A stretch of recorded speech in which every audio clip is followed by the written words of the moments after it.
Hi అండి, నమస్తే. Welcome to Vishali wonder channel. Today మన రెసిపీ ఎగ్ దమ్ బిర్యానీ అండి.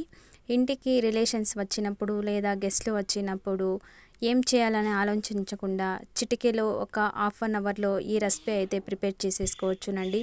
చాలా టేస్టీగా ఉండడమే కాకుండా ఎలాంటి హడావిడి లేకుండా ఈజీగా 20 మినిట్స్లో ఈ రెసిపీ అయితే ప్రిపేర్ చేసేసుకోవచ్చునండి. చాలా టేస్టీగా కూడా ఉంటుందండి. ఈ రెసిపీ కోసం నేను 1/2 kg రైస్ తీసుకొని బాగా వాష్ చేసి ఒక 30 మినిట్స్ అయితే నానబెట్టి పక్కన పెట్టుకుంటున్నానండి.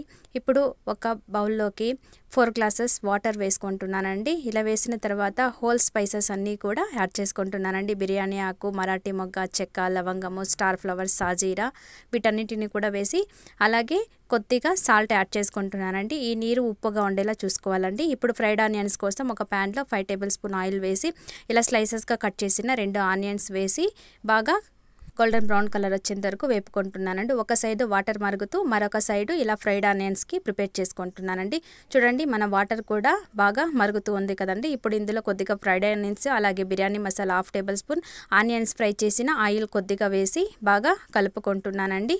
ఈ మరుగుతున్న వాటర్లోకి రైస్ యాడ్ చేసి కుక్ చేసుకుంటున్నానండి. 70% కుక్ చేస్తే సరిపోతుందండి. ఇప్పుడు ఫ్రైడ్ ఆనియన్స్ చేసుకున్న ప్యాన్లోనే 1/2 టేబుల్ స్పూన్ చిల్లీ పౌడర్, కొద్దిగా పసుపు, 1/2 టేబుల్ స్పూన్ సాల్ట్ వేసి ఎగ్స్ని మనం గోల్డెన్ కలర్ వచ్చేంత వరకు వేపుకోవాలండి. ఇలా వేపుకుంటే మనకి బిర్యానీలో పైన ఉన్న లేయర్ అంతా కూడా కొద్దిగా గట్టిపడి తినడానికి చాలా టేస్టీగా ఉంటుందండి. చూడండి, మీడియం ఫ్లేమ్లో ఉంచి ఎగ్స్ అన్నిటిని కూడా వేపి పక్కన పెట్టుకోవాలండి. ఎగ్స్ని ఇలా ఫ్రై చేసుకోవడం వల్ల చప్పగా లేకుండా తినేటప్పుడు చాలా టేస్టీగా ఉంటుందండి. ఇప్పుడు ఎగ్స్ పక్కన పెట్టుకున్న తర్వాత ఇందులోనే 2 టేబుల్ స్పూన్ నెయ్యి యాడ్ చేసుకుంటున్నానండి. వేసిన తర్వాత హోల్ స్పైసెస్ ఇందులో కూడా కొద్దిగా యాడ్ చేసుకుంటున్నానండి. సాజీరా, చెక్క, లవంగము, బిర్యానీ ఆకు, యాలకులు కొద్దిగా వేసుకుంటున్నానండి. ఇవన్నీ కూడా వేగిన తర్వాత 1 tablespoon ginger garlic paste కూడా వేసి పచ్చివాసన పోయేంత వరకు వేపుకోవాలండి. ఇప్పుడు మీడియం సైజ్గా కట్ చేసిన 2 టమోటా ముక్కలు వేసి మెత్తపడేంత వరకు బాగా వేపుకోవాలండి. ఇప్పుడు సాల్ట్ టేస్ట్కు సరిపడా 1/2 table spoon chilli powder, 1/2 table spoon coriander powder, 1/2 table spoon garam masala వేసి ఆయిల్ పైనకి తేలేంత వరకు బాగా వేపుకొని 1/2 కప్ పెరుగు కూడా యాడ్ చేసుకుంటున్నానండి. ఈ మొత్తాన్ని కూడా ఆయిల్లో బాగా మగ్గనివ్వాలండి. ఇప్పుడు కొద్దిగా ఫుడ్ కలర్ యాడ్ చేసుకుంటున్నానండి. ఇది ఆప్షనల్ అండి, ఇష్టం ఉంటే వేసుకోండి, లేకపోతే లేదు. మన రైస్ అయితే 70% కుక్ అయిపోయిందండి. ఇప్పుడు మనం ప్రిపేర్ చేసుకున్న గ్రేవీలోకి కొద్దిగా ఫ్రైడ్ ఆనియన్స్, కొద్దిగా కొత్తిమీర, పుదీనా వేసుకున్న తర్వాత ఒక లేయర్ రైస్ వేసుకుంటున్నానండి.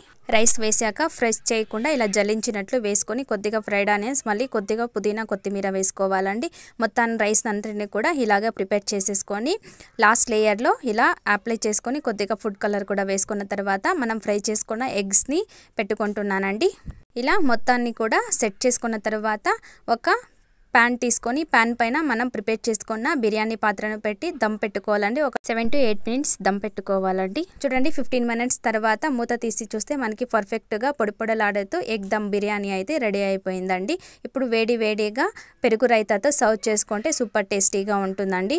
ఓకే ఫ్రెండ్స్, చూసారుగా ఈ వీడియో మీకు నచ్చినట్లయితే లైక్ చేయండి, షేర్ చేయండి, సబ్స్క్రైబ్ చేసుకోండి. అలాగే మీ ఫ్రెండ్స్ అండ్ రిలేటివ్స్కి తప్పకుండా షేర్ చేయండి. ఈ రెసిపీని మీరు ట్రై చేసి ఎలా వచ్చిందో చెప్పండి. Thank you for watching. Take care, bye.